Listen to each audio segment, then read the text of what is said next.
status of vaccines. He'll take some of your questions. I will play the role of the bad cop when it's time for him to go and get to the work of the American people. And then I will do a topper and I'll answer a bunch of your questions as well. So there's lots to come after this. With that, I will turn it over to Dr. Fauci. Thank you very much. And I'm going to just spend a couple of minutes just summarizing the status of where we are, and then maybe addressing some of the things that I know are on people's minds. So first of all, obviously, we are still in a very serious situation. I mean, to have over 400,000 deaths is something that, is unfortunately historic in the very bad sense. When you look at the number of new infections that we have, it's still at a very, very high rate. Hospitalizations are up. There are certain areas of the country, as I think you're all familiar with, which are really stressed from the standpoint of beds, from the standpoint of the stress on the healthcare system. However, when you look more recently at the 7-day average of cases, remember we were going between 300,000 and 400,000 and 200,000 and 300,000. Right now it looks like it might actually be plateauing in the sense of turning around. Now, there's good news in that, but you have to be careful that we may not be seeing perhaps an artifact of a slowing down following the holidays. So when we see that, we think it's real. But one of the things, and it's interesting, I'm sort of getting a deja vu standing up here because I said something like this almost a little bit less than a year ago when we were talking about the acceleration of cases in the late winter, early spring of 2020, when we were having New York City metropolitan area being the epicenter of what was going on, that there are always lags. So please be aware of that when you have cases and then a couple of weeks later you see it represented in hospitalizations, intensive care, and then a couple of weeks later in deaths. So you have almost a paradoxical curves where you see something plateauing and maybe coming down at the same time as hospitalizations and deaths might actually be going up. So this is something that I just put on your radar screen.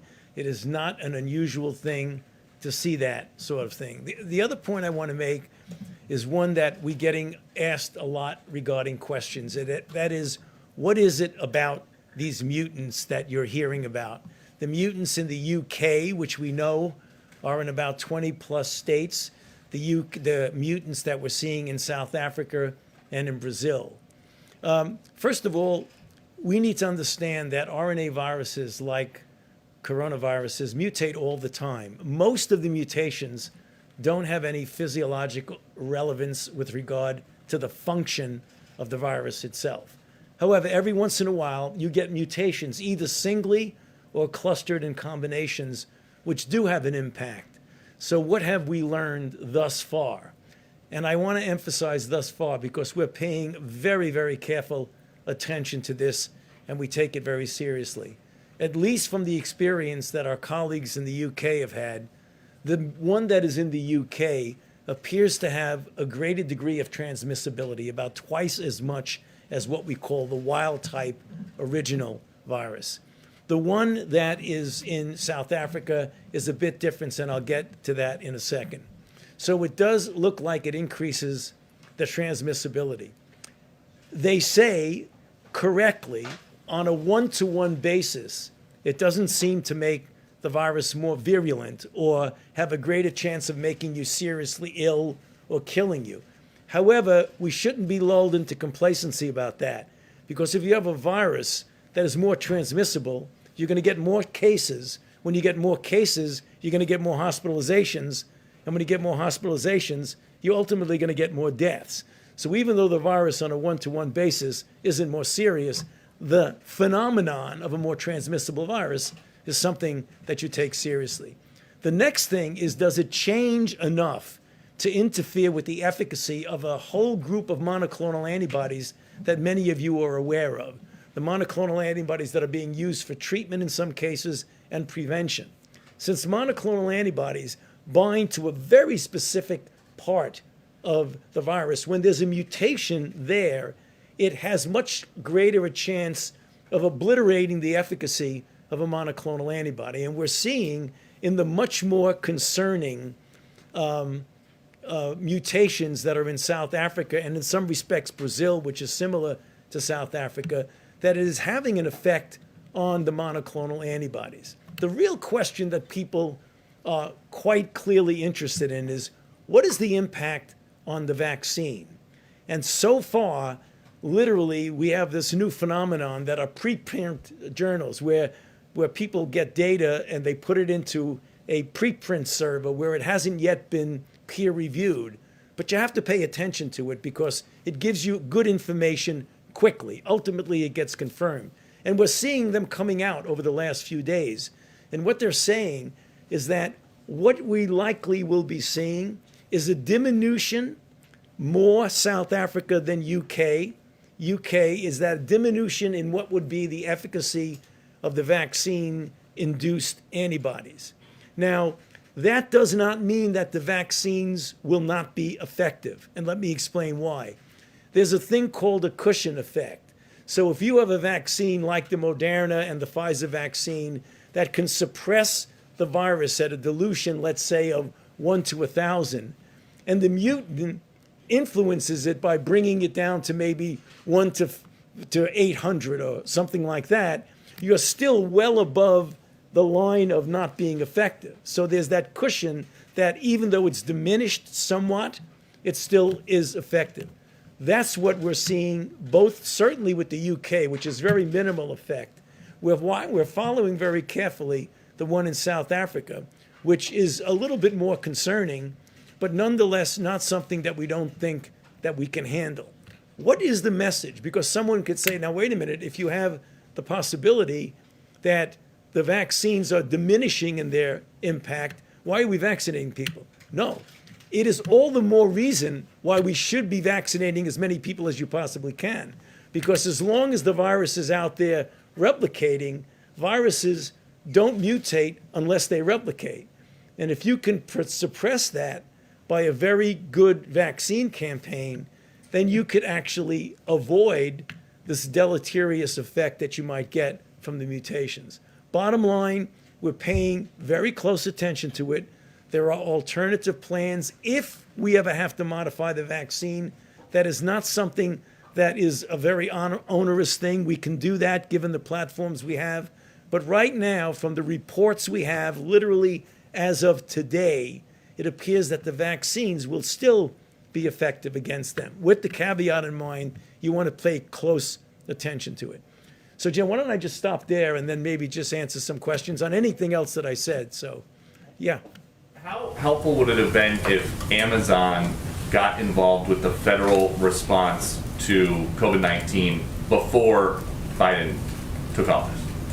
And do you know about any plans or discussions ahead of yesterday? No, I don't think I could answer that question. I'd be waving my hands about that, sorry. Well, you know, one of the new things in this administration is if you don't know the answer, don't guess. Just say you don't know the answer. Yeah.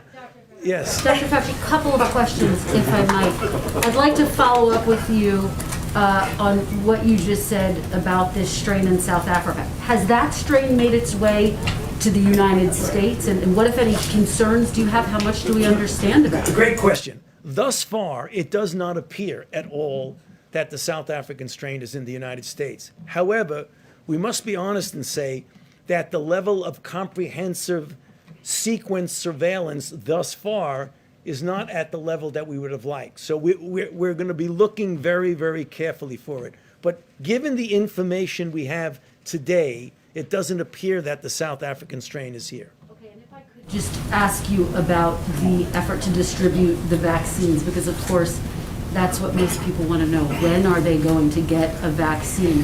Is the Biden administration starting from scratch with the vaccine distribution effort, or are you picking up where the Trump administration left off?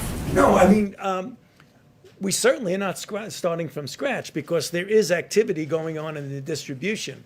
But if you look at the plan that the president has put forth about the things that he is going to do, namely get community vaccine centers up, get pharmacies more involved, where appropriate, get the Defense Production Act involved, not only perhaps with getting more vaccine, but even the things you need to get a good vaccine program for example, needles and syringes that might be more useful in that. So it's taking what's gone on, but amplifying it in a big way. President Biden said that what was left was abysmal, essentially. I mean, is there anything actionable that you are taking from the previous administration?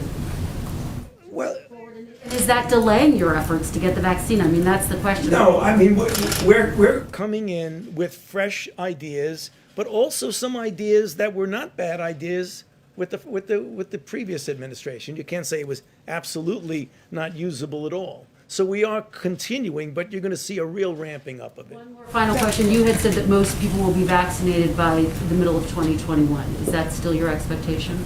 Yes, it is. I mean, I believe that the goal that was set by the president of getting 100 million people vaccinated in the first 100 days is quite a reasonable goal.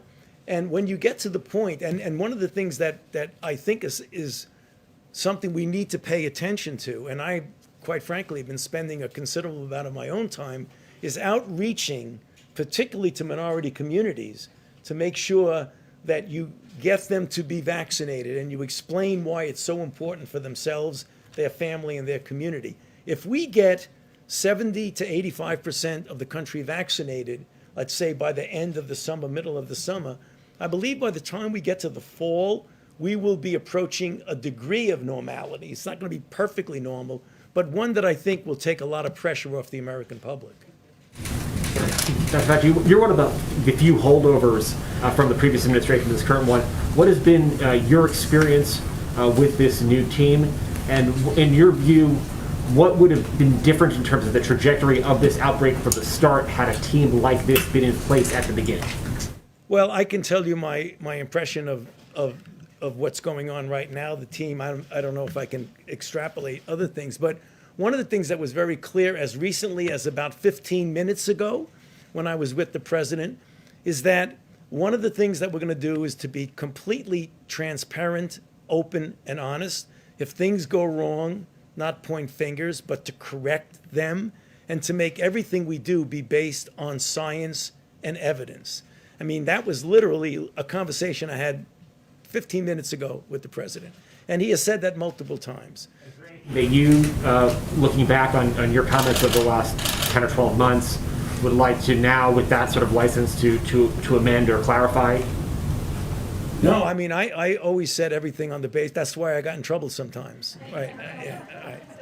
Yes. You mentioned pharmacies. The new CDC director said today that the goal of getting vaccinations into pharmacies by the end of next month isn't realistic, as had been previously suggested. When will most Americans be able to get a vaccination in their neighborhood pharmacy? Well, I didn't hear that comment. Are you talking about Dr. Walensky's comment? I didn't hear that comment, so I don't really want to comment on the comment. But what she may be saying is that for many people in this country who don't have access to a pharmacy, they may not be able to utilize getting things in the pharmacy. I'm not sure. I want to be careful because I'm not sure that's what she said. We just had a conversation about how we're going to get vaccines to people who are in pharmacy desert areas where they don't have easy access to a pharmacy.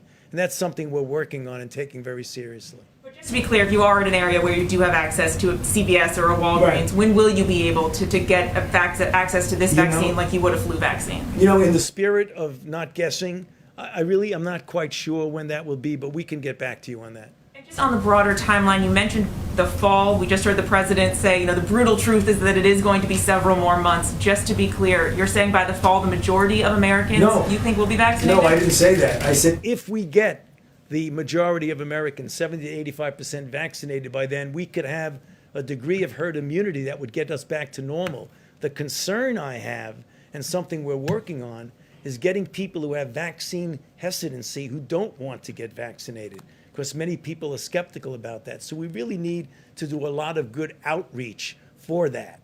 I mean, I don't know what the best case scenario for me is that we'd get 85% of the people vaccinated by the end of the summer. If we do, then by the time we get to the fall, I think we can approach a degree of normality. On the mutations that you were talking about, a question about how exactly they increase transmissibility. Yeah. Does it take less exposure time to get it? No. What it is that you can do in vitro in test tube setting, binding an affinity to the receptors, which you have in your nose, in your lung, and your GI tract. The receptor for the virus is called an ACE2 receptor, and the facility or affinity with which a virus binds to that means that it very likely will have a better efficiency of infection and replicate more in the nasopharynx. So that's how you make that determination in the test tube. Then you look epidemiologically and you see a spike going up in the sense of number of cases, and they sort of match each other. A virus that has the ability to easily bind to and replicate with your receptors is one that likely will spread easier. Mean that you'd have more viral load? No, you could, yes. In fact, it would mean, because if it binds more easily, it could replicate in the nasopharynx more easily, and it is likely that you would have a higher viral load.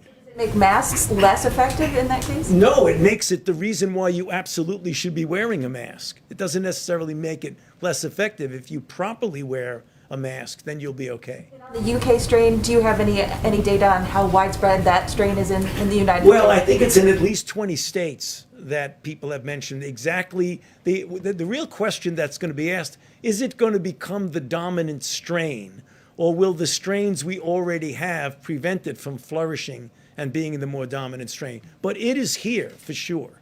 Yeah. Dr. Fauci. Yeah. Just a follow-up on vaccines. Some state and local authorities are saying that they would be able to distribute more vaccines if they had more. Is the Biden administration now trying to increase production by Moderna and Pfizer in the next 6 weeks? Yeah, as well as to utilize what we hope will be another player in the field, the J&J, Janssen, as well as other of the companies. But also, as the president has said in his plan, to do whatever he can to expand the availability of vaccines, whatever that is. I mean, he said that he's going to just use every possibility, including the Defense Production Act.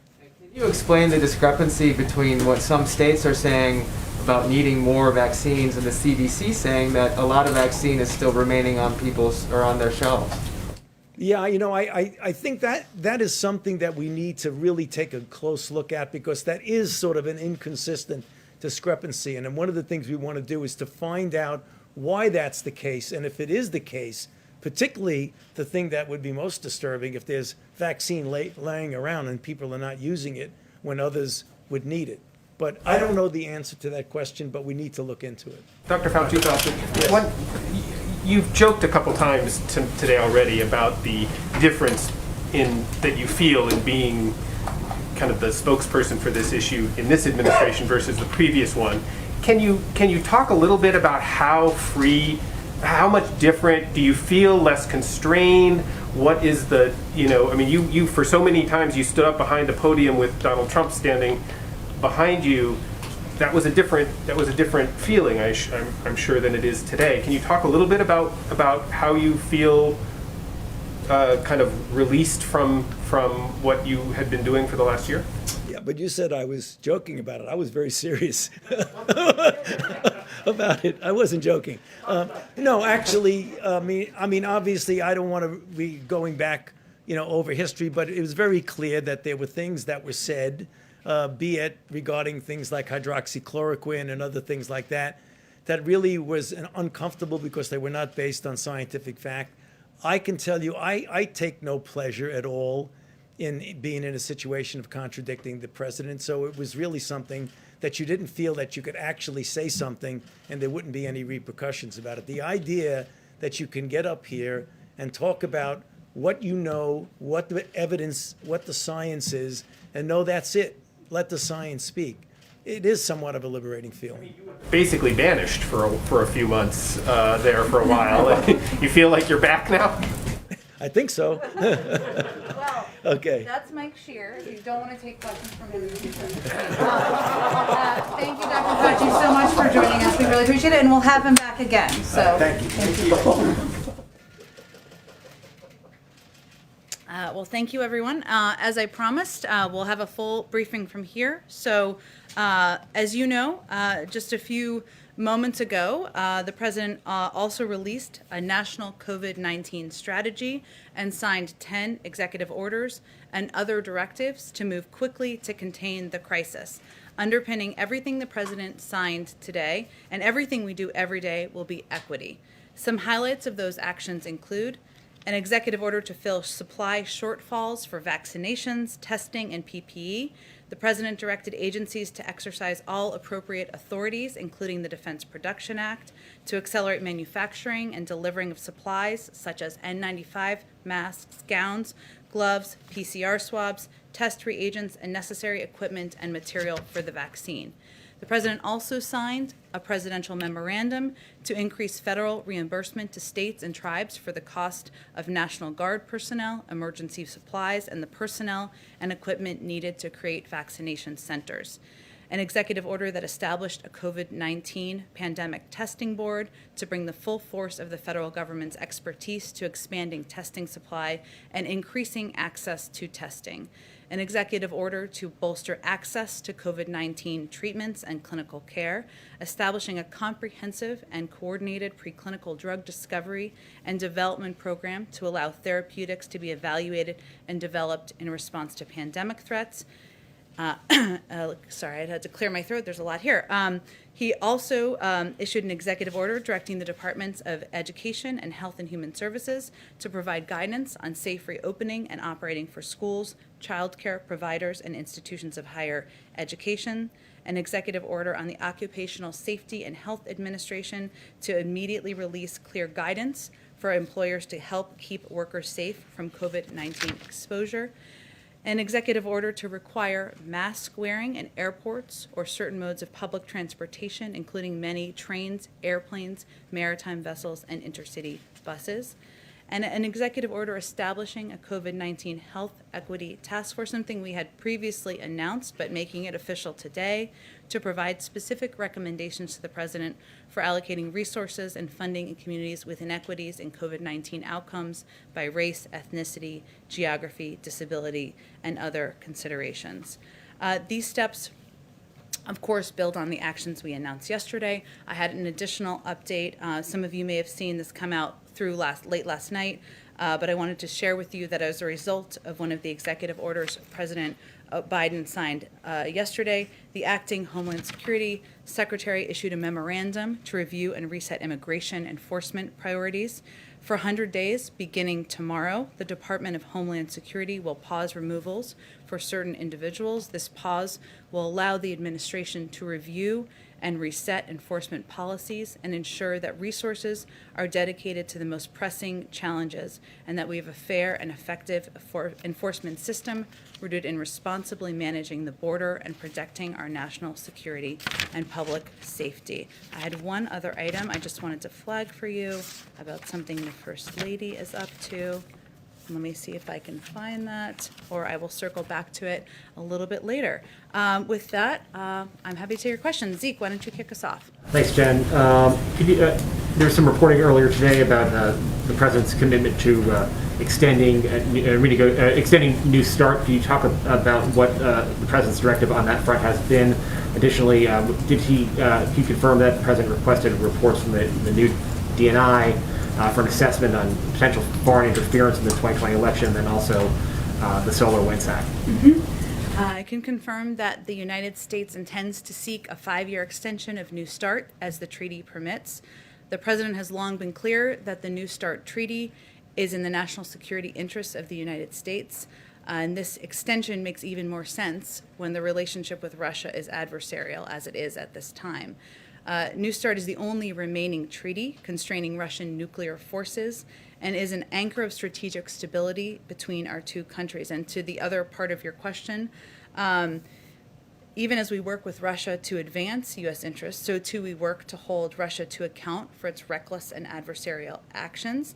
And to this end, the president is also issuing a tasking to the intelligence community for its full assessment of the SolarWinds cyber breach, Russian interference in the 2020 election, its use of chemical weapons against opposition leader Alexei Navalny, and the alleged bounties on U.S. soldiers in Afghanistan.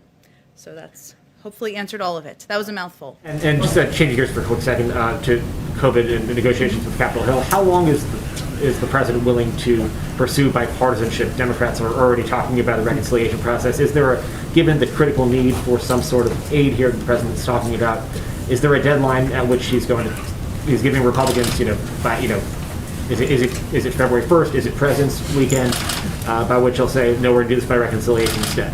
Well, I'm not going to set any deadlines on our first full day in office, but I will say, and hopefully I'll have more for all of you on this tomorrow, we are going to be increasing our engagement. It's already been ongoing even before the president was inaugurated yesterday, but hopefully we'll have more to share with you tomorrow on meetings, engagements, discussions that will be going on with leaders on Capitol Hill and many members over the course of the next several days. As I conveyed to all of you yesterday, his preference and priority is a bipartisan package and working with members of both parties to come to agreement on that, because he believes that the crises facing the American people, as we saw the jobs numbers this morning, the unemployment insurance claims, I should say, we put out a statement by our NEC director in case you didn't see that. As we've seen and the reports from Dr. Fauci just a few minutes ago, this crisis is dire and it requires immediate action. And we hope and expect members of both parties to work together to do that.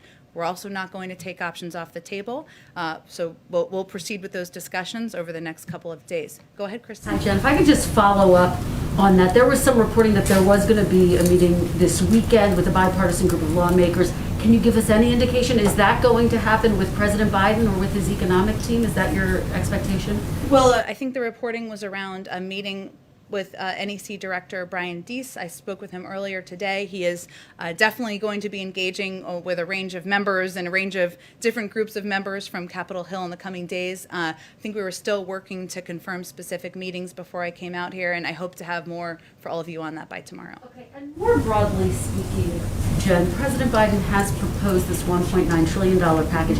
You already have some Republicans who say, we just passed a stimulus plan. They're not going to get on board with this. Mitt Romney among them, who says we just passed a program with over $900 billion, and some people say the price tag is just way too big. So how does President Biden expect to get this passed with bipartisan support, and how does that fit into his broader message of bipartisanship, proposing something like this that's that big? Well, I think it fits perfectly into his message of bipartisanship. He wants to work with Democrats and Republicans to address the crises that the American people are facing, whether they live in red states or blue states or Democrats or Republicans. The package was designed based on recommendations from health experts, from economists. It's been applauded by everyone from Senator Bernie Sanders to the Chamber of Commerce.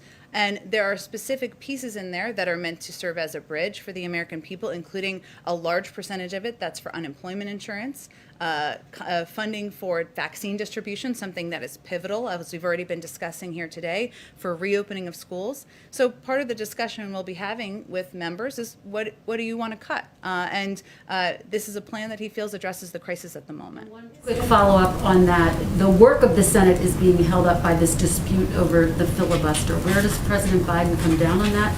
Does he think that there should not be a filibuster so that the Senate could move forward with its work? Well, the president-elect spoke just yesterday, as you all saw, about the spirit of working together and bipartisanship to confront the four crises facing us.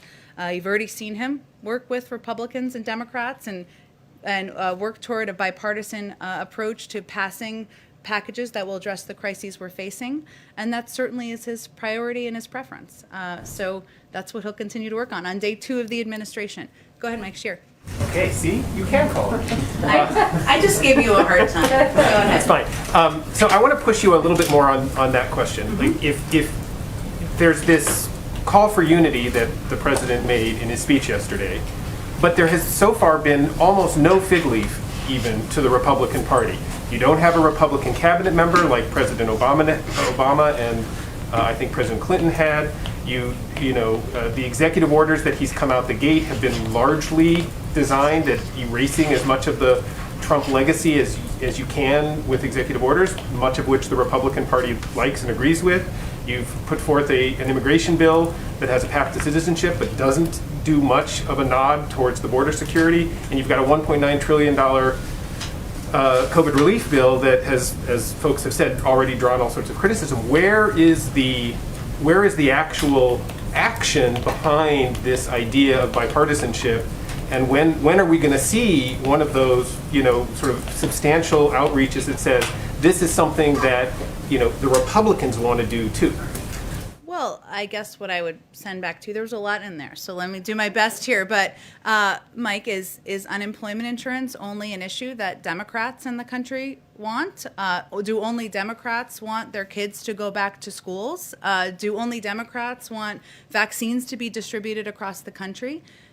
We feel that package, he feels that package is designed for bipartisan support. I will also say that we have also had some positive developments on our confirmations and our nominees. Last night, as you all saw, the president's nominee, now confirmed leader, first female leader of the intelligence community, was confirmed with a vote of 84 to 10. You can check me on that, but an overwhelming vote. We've seen progress today on the nomination and hopeful confirmation of Lloyd Austin. So there is movement supported by both sides of the aisle and members of both parties. I think if you talk to Democrat or Republicans on the Hill, which I know many of you do, they will say they're not looking for something symbolic. They're looking for engagement. They're looking to have a conversation. They're looking to have a dialogue. And that's exactly what he's going to do. Go ahead, Mary. On that, has the president reached out to congressional leaders to sit down and discuss this relief package? Will he be? How much personal involvement is he going to have in this process? I expect he will be rolling up his sleeves and will be quite involved in this process, Mary. And he was. Yesterday was quite a busy day for him, as you all know. His schedule was minute by minute, and his family was here. But he was involved even before yesterday, having conversations with members of both parties, picking up the phone and having those conversations. He saw, of course, members of both parties. He invited leaders from both parties to join him at church. Obviously, that wasn't really a discussion about specifics of the bill, but he did have an opportunity to talk about his agenda and working together on his agenda moving forward. But I think you will see him quite involved in the days ahead, but you will also see the vice president quite involved. You will also see policy leaders like Brian Deese and others in the administration quite involved and having conversations with both Democrats and Republicans. But no plans right now to sit down with them. Well, I think we will have more to share with you soon in terms of engagement of many of our senior officials with members of both parties. And on the Defense Production Act, just to be clear, has the administration actually invoked the Defense Production Act? And if so, can you spell out what changes we may see because of this? Which companies are being asked to make what? Well, let me give you a very specific example that helped really make it clear for me. One area is to acquire more low dead volume syringes. And what that does is these specialized syringes allow pharmacists and vaccinators to extract an extra dose of the Pfizer vial, so making more doses available, of course. It also prioritizes the Defense Production Act raw materials that are used to produce the vaccine, so reducing bottlenecks. And it enables manufacturers, us to empower and invoke, I guess, an action from manufacturers to make sure we have the materials we need to get the vaccines out the door and in the arms of Americans. In terms of, obviously, he signed it this afternoon. I'll have to just circle back with you on what it means, if it's officially invoked in this moment or if it takes some time, and we can circle back with you after the briefing. Go ahead, John. On stimulus, is the White House drafting a legislative bill? You mean in terms of the what he announced last Thursday? Well, he announced what his specific ideas will be and what his vision is. But right now we're having discussions with members of both parties, as we have for the last week, about what that will look like. Okay, so no bill draft coming out of the White House is what I'm saying. Well, I'm happy to talk to our legislative team about that. I think what was important to the president was to outline what his vision would be. This is how the process should actually work, right? The president outlines, here's my vision, here's what I think should be in a package. Let's have discussions, let's have engagements with both parties, and let's see what comes out of the sausage making at the other side. Go ahead, Anita. I'll come back to you. I'm sorry I keep missing. But just following up on what Kristen asked, I don't think I heard an answer about whether the president supports keeping the filibuster, or where he sits on that. Has he talked to Senator Schumer about that? I mean, he served there a long time. What are his thoughts on that? I think what I was conveying to Kristen is that the president has been clear. He wants to work with members of both parties and find bipartisan paths forward. And I don't have any more conversations to read out for you at this point in time. Specifically answer that, unless I'm not understanding your answer. I don't think I have more to add to my answer. And then just on the impeachment trial, I know that there was some talk about sort of the Senate doing both things at the same time, two things at once. There's some reporting this afternoon that Republicans are pushing to have the impeachment trial start in February. Where do you all stand still now on that? Are you still looking for that, both paths to happen at the same time? Would it be preferable to do that first, or are you okay with later as some Republicans are talking about? Well, Anita, I think we have been pretty consistent that we believe the timing and the mechanisms for the Congress and the Senate moving forward and holding the former president accountable, we'll leave that to them. And what our biggest priority and focus is ensuring that it doesn't delay the Senate, Congress moving forward in consideration and discussion around the COVID relief package that the president proposed last week. Go ahead. Thank you, Jen. Is the print cooler, I have a question for myself and then a question for someone who cannot be here because of the social distancing policies. My question is this, and it's about unity again.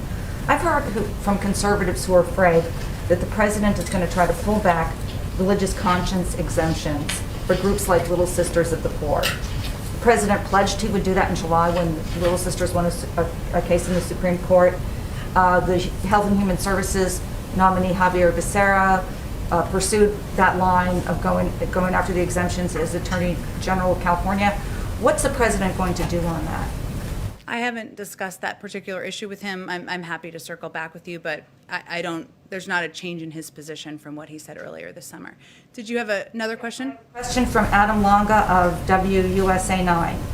He says, we saw the president warmly greet Mayor Bowser during the parade yesterday. She's pushing for the D.C. statehood measure to be on the president's desk within 100 days. Will the administration get behind this bill, and does the president support it? I hate to disappoint you, but I will have to circle back with you on that as well. There's quite a bit going on. I have not discussed D.C. statehood with him in the last 36 hours. I look forward to hearing. Okay, sounds great. Go ahead in the back. Yeah, thanks, Jen. I wanted to circle back on something COVID-related. I know the president has obviously made a priority of resuming in-person learning in the first 100 days. I wondered, is the administration planning to issue any kind of uniform guidance to states on, whether it's reopening schools, reopening businesses, indoor dining, stuff like that? Or are you all planning to just kind of leave it to states to do sort of a patchwork based on their own situations?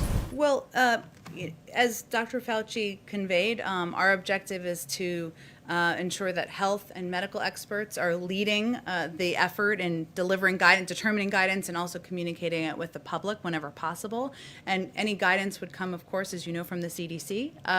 We will, of course, defer to that. But part of our priority and our focus here is on providing more engagement with states, more clear guidance from the federal level in terms of how we're planning to operate, what data we're seeing, how vaccines are being distributed, what we see as the challenges, and that communication has been lacking as we understand it from our conversations in the past few months. So that is what we will focus on improving in the months ahead. Would you specifically, are you planning to do, daily or weekly calls with states, or how are you planning to up the communication there? Well, we have an entire COVID team, as you know, who are now, most of them are official, and part of their role will be engaging with governors, Democrats and Republicans, mayors, local elected officials to gain a better understanding of what's happening on the ground. That will be how they're going to be intaking a great deal of information. Obviously, health care providers and experts on the ground as well. We will also do engagement from the level of the president and the vice president as well, because they also want to have that conversation with states and local officials on what they're experiencing, what they see the challenges as, and how they can be addressed. And that's something I think in President Biden's heart. He is a local elected official still, and he gets into the weeds of what they're experiencing, and he will be involved in that himself. Go ahead in the way back. Thanks, Jen. There's a lot of really big things that the administration wants to do: infrastructure, the stimulus, tax reform. Can you sort of lay out the cadence for us over the upcoming year? How do you envision those three major things playing out? What's the order? When do you think those will be taken up? When will they happen? Well, what I can lay out for you on our first full day here is what our initial priorities are, and they revolve around addressing the 4 crises that the president has stated that the country is facing, including getting the pandemic under control, getting people back to work, addressing our climate crisis, and addressing racial equity. And so, go ahead. No, I was going to ask you, do you think tax reform happens in 2021? I don't really have any predictions for you on that. I think at this point in time and for the foreseeable future, addressing the pandemic, getting the pandemic under control, and that linkage to getting people back to work will be his top priority. Keystone XL, the decision yesterday from the president, what would you say to those who have lost their job or will lose their job as a result of that decision? What would the message from the president and the White House be? The message of the president and the White House would be that he is committed. His record will shows the American people that he's committed to clean energy jobs, to jobs that are not only good, high-paying jobs, union jobs, but ones that are also good for our environment. He thinks it's possible to do both. He led an effort when he was the vice president to put millions of people to work with both of those priorities in mind, and he will continue to do that as president. But he had opposed the Keystone Pipeline back in 2013 when it was when there was a consideration of the permit, or sorry, I don't think it was 2013. I think it was a little bit after that. And he's been consistent in his view, and he was delivering on a promise he made to the American public during the campaign. Go ahead all the way in the back. Thank you. I wanted to ask you about India-US relationship. What is President Biden's vision of an India-US relationship, the relationship between the world's oldest and the world's largest democracies? Well, first I would say that President Biden, who of course has visited India many times, respects and values the long bipartisan, successful relationship between leaders in India and the United States.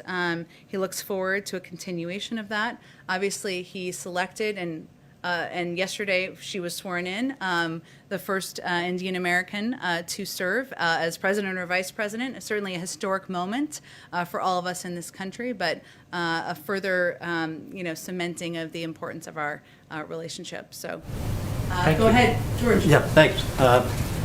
2 questions if I could. One, on the Hatch Act, will this administration take that seriously, and do you think it's ever appropriate for this White House to have a political event or a political meeting? Well, as you know, there are some political events that are acceptable, but we certainly take the Hatch Act seriously and will abide by that. And you will not see a political rally on the south lawn of the White House with under President Biden. The second one, this may sound trivial, but presidents and candidates have some events where they're fun for the candidate. The big crowd on the acceptance speech at the convention, the big crowd at the inauguration, big rallies. Because of COVID, this president has been denied all those. Has he ever been at all wistful about sort of missing the fun parts of being a candidate and the inauguration? Not in front of me, George. I will say that even yesterday, or of the last couple of days, he tried to find a moment of joy with his family and with his grandchildren, who bring him a great deal of joy, and a recognition of course, the great responsibility he has on his shoulders, but a moment in history that he was playing a very important part of. So I would say he's been in public office, as you all know, for decades, and he's had many joyful moments, but this moment, serving as president, coming in at a crisis where thousands of people are dying from a pandemic every day, millions of people are out of work, is not really a time for daily joy as the leader of the free world, and he's focused on doing his job to get the work done for the American people. Go ahead. Why weren't President Biden and all members of the Biden family masked at all times on federal lands last night if he signed an executive order that mandates masks on federal lands at all times? At the inaugural At the Memorial, yes. I think, Steve, he was celebrating an evening of a historic day in our country, and certainly he signed the mask mandate because it's a way to send a message to the American public about the importance of wearing masks, how it can save tens of thousands of lives. We take a number of COVID precautions, as you know, here in terms of testing, social distancing, mask wearing ourselves, as we do every single day. But I don't know that I have more for you on it than that. But as Joe Biden often talks about, it is not just important the example of power, but the power of our example. Was that a good example for people who are watching who might not pay attention normally? Well, Steve, I think the power of his example is also the message he sends by signing 25 executive orders, including almost half of them related to COVID. The requirements that we're all under every single day here to ensure we're sending that message to the public. Yesterday was a historic moment in our history. He was inaugurated as President of the United States. He was surrounded by his family. We take a number of precautions, but I think we have bigger issues to worry about at this moment in time. Go ahead, Anita. Dan? You mentioned. Oh, sorry, Jeff. Let me go to Jeff, Anita, because I already went to you, if that's okay. Jeff, go ahead. Thanks very much. Follow up on New START. Do you have any indication from Russia that they will object to the extension of 5 years, and has the United States already alerted Moscow about its desire? Well, we have not, obviously, as you know, a number of our nominees have talked about our intention during their confirmation hearings over the past couple of days of extending New START. I don't have any calls to read out for you, but I can check and see if any notifications or discussions have happened this afternoon. And a follow-up on something from yesterday, which I think you referred to, that President Biden had said that President Trump left him a very generous note, and he didn't want to talk about it until he spoke to President Trump. Are President Biden and former President Trump going to have a call? There's no call planned. What he was conveying is that he didn't want to release a private note without having agreement from the former president. But I wouldn't say he's seeking it through a phone call. He just was even trying to be respectful in that moment of a private letter that was sent. With regard to the former president, has President Biden spoken to Speaker Pelosi at all about the timing of when she plans to bring the impeachment articles to the Senate, and how he would like to see this trial proceed? President Biden has been pretty clear about what the focus of his conversations are and what his intention is with his engagements with leaders from both sides of the aisle and in both houses of Congress, including with Speaker Pelosi, someone he's known for quite some time. And that is his intention and focus on getting the COVID package through. So he will leave it to her and to now Leader Schumer to determine what the path forward and the timeline will be in holding the former president accountable. Anita, go back to you. Yeah, you earlier mentioned 4 priorities of the president. I was surprised to not hear immigration per se in that, because yesterday many of the executive orders were about immigration. There were 2 major agency releases last night about immigration. The bill is being introduced today. Do you not see that as sort of the second big push after the COVID bill? Where do you see that? And I guess I would say, why is it, I was going to ask you, why is it going to be, why is it such a priority after the COVID bill, but you didn't even list it, so I wanted to kind of clarify that and get your thoughts on it. Well, I wouldn't read into that other than immigration we consider as part of racial equity and part of which is a broad issue, but that's how the president has spoken about that crisis over the past several months, and clearly it is an enormous priority to him because we moved forward in announcing the specifics of an immigration bill, an immigration package he is eager to move forward on with Congress on his first day in office. But as you know, there's been a lot of history on efforts to do comprehensive immigration reform, to do any form of immigration reform. And what we're hopeful is that this will be a moment of reset and a moment to restart discussions on Capitol Hill. There are already a number of co-sponsors who have been announced to have those discussions. There are experts on immigration who have worked on this issue on both sides of the aisle. Historically, it is an issue that there is bipartisan support from the business community, supports from a range of outside groups with different political tilts, and we're hopeful that will help propel it forward. Menendez said today on a call, he called it a Herculean, effort to get this through. As you know, it hasn't gone through, as you just mentioned before. I mean, there are Republicans grumbling today that there's not more in that bill that they want to see. So is that bill, what do you think the prospect of that bill getting through is? Well, I don't know that I can predict that the first day. I mean, it's only been out for 24 hours. But what was important to the president in the outline of this bill is that it is addressing a couple of areas that he doesn't feel have been effectively done in the past.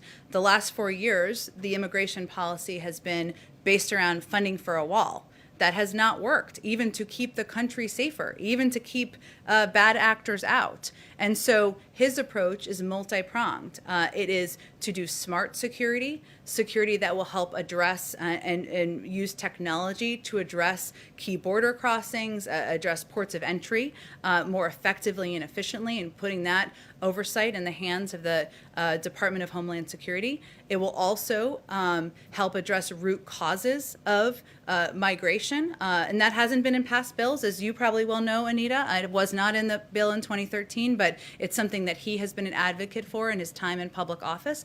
And it also has a pathway to citizenship for the 11 million undocumented immigrants who are living in the country. There are components of here in the bill that address a lot of the issues that have not been addressed in the past, and certainly the components of it that talk about smart security are the kind of border security that we think is essential and more effective than what we've seen over the past couple of years. Go ahead. Oh. Can I go to Zeke first and then to you, Kristen? Go ahead. I just wanted to follow up on a question I asked the President an hour or so ago about the 100 million vaccines in the first 100 days target. That's roughly a per diem basis of where the vaccinations are right now. Can you just elaborate a little bit why the President isn't setting the bar a little bit higher? It may be require another nudge. Just to explain to the American people, when they see these statistics of, one tracker had 1.6 million yesterday, why isn't the President shooting just a little bit higher given the magnitude of the crisis here? Well, none of us are mathematicians, myself included, so I asked our team to do a little math on this. So the Trump administration was given 36 million doses when they were in office for 38 days. They administered a total of about 17 million shots. That's about less than 500,000 shots a day. What we are proposing is to double that to about 1 million shots per day. And we have outlined this goal and objective in coordination and consultation with our health and medical experts. So it is ambitious. It's something that we feel is bold and was called that certainly at the time. And we're working overtime to help to achieve it, try to achieve it. But is the President trying to, he obviously would try to exceed that if possible. Is it possible we may see in a couple of weeks or a month that the President would up that goal? Well, Zeke, there are a lot of factors that go into determining how many shots can get into the arms of Americans. We feel confident we can achieve this goal. Obviously, there are other vaccines that are being considered at this point in time by the FDA. There is funding that will be needed for distribution. There are a number of steps that will help expedite at some point in time. But right now, our focus is on what many health and medical experts have consistently called a bold goal. I will note also that some of the reporting this morning, which Kristen asked about earlier, was that the Trump administration left us with no plan. It's hard for them to both be exactly true at the same time. And our team has been putting together a plan, our own plan, as Dr. Fauci talked about, for some time to achieve this goal. But he also mentioned that there are a number of challenges. It's not just about lining people up, as you all know, but for people watching in a football stadium and giving them shots. We have to overcome vaccine hesitancy. We have to get to health communities where they don't have access to health centers.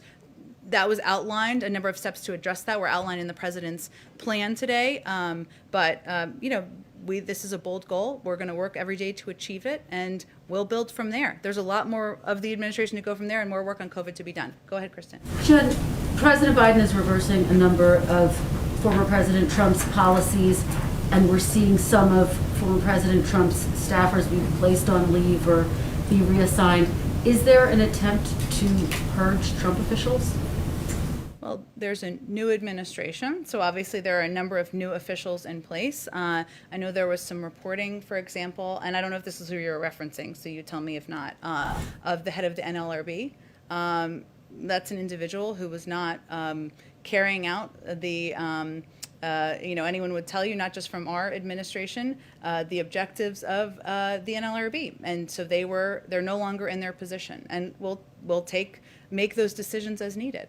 Effort writ large, but you're reassessing individuals. Well, Kristen, as you know, when a new administration comes in, there's a massive changeover in political appointees and nominees and people who will serve in a variety of roles. There are some people, Christopher Wray as an example, I'll just bring him back up, who will continue to serve in his role. But we have great value for career officials, for the officials who have been the heart and soul of agencies across government since long before the Trump administration, but who have served through the Trump administration as well.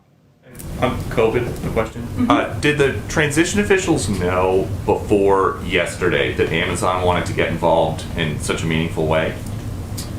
We saw, not that I'm aware of. I'm happy to check. I mean, when the reporting came out, I asked the question, and I think internally, and what was conveyed to me, and I don't think we discussed this yesterday, was that we've had a lot of outreach, some privately, some publicly, from a range of businesses and private sector entities, and we certainly welcome that, and we'll be considering all of those offers and what makes the most sense in our plans and proposals. So, because there are some Trump officials saying they were never offered help from Amazon, and so they're essentially saying they think this was a political call for Amazon to wait while lives were hanging in the balance, but you're saying that is not the case. I'm not aware of the timeline of when Amazon reached out. That sounds like a question for Amazon to me. Jen, what did you think about all the pardons that Trump handed out on his way out the door? And do you know if the DOJ or anyone is reviewing any of those? Well, as you know, we nominated an attorney general just a couple of weeks ago, Merrick Garland. We're eager to get him confirmed in the coming weeks, hopefully soon. Our view on the pardons, Jennifer, is that it's not a model for how a Biden Justice Department would work. It's not a model, I should say, for how President Biden would use his own power. He would use his own power far more judiciously. But we are looking forward, and most important for us and for him is that the Justice Department, as we look ahead, is independent, makes decisions of their own accord, including their review of any investigations or judicial steps that have been taken.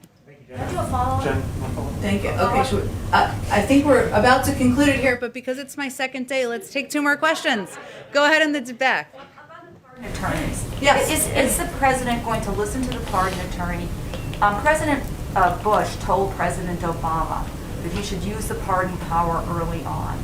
But we know that that the pardon power has been in disrepute in the last week because of President Trump's pardons. Is President Biden going to try to use the power quickly, or you said judiciously? What's his take going to be? Well, judiciously, and I'm not saying you're conveying this, but just for clarity, is not meant to convey speed. It's just meant to convey how he approaches it. As you know, he has a long history on judicial issues, having served as the chairman of the Judiciary Committee many years ago. But on day 2, I don't have any prediction for you in terms of how he would use pardon attorneys or the role, but he has great respect for and value for independence, as you know, and for the role of the judiciary and the independence of that role. Okay, last actual question. Sorry, Zeke, I appreciate it, and I'm going to bounce off stuff here, conversations that may or may not have happened. Can you tell us, has President Biden spoken to the Fed chair, Jay Powell? If he hasn't, does he have any plans on speaking to him at any point in the near future? And generally speaking, how does the president view the stewardship of the Fed chair during this economic crisis? I don't have any calls to read out for you or to predict for you with the chairman of the Federal Reserve. He clearly has a great deal of respect and value for the Federal Reserve and the role they've played historically, given he nominated the former chair to serve as the first female Treasury Secretary. But I don't have anything more for you. I can venture to get more for you from our economic team. Thank you, everyone. I'll see you again tomorrow. Thanks, Ben.